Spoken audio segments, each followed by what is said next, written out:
Eshwari, can you translate Telugu sentences into English in future perfect tense? Yes, Likita.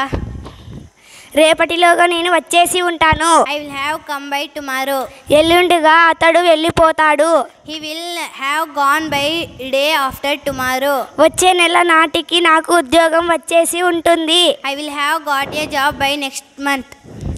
ఈ సాయంత్రం కల్లా అతడు కొత్త కారు కొని ఉంటాడు. He will have bought a new car by this evening. వచ్చే సంవత్సరం నాటికి మేము డిగ్రీ పూర్తి చేసి ఉంటాము. We will have completed degree by next year. రేపటి కల్లా నేను చెన్నై చేరి ఉండను. I won't have reached Chennai by tomorrow.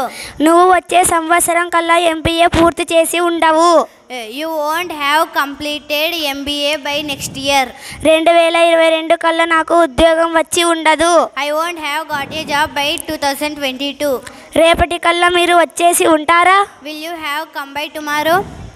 నేను వచ్చే సరికల్లా ప్రోగ్రాం పూర్తయి ఉంటుందా? Will the program have completed by the time I come? నేను చేరే సరికల్లా ప్రోగ్రాం ఎందుకు పూర్తి అయ్యి ఉంటుంది? Why will the program have completed by the time I reach? వచ్చే సంవత్సరం కల్లా మీరు డిగ్రీ ఎలా పూర్తి చేసి ఉంటారు? How will you have completed your degree by next year?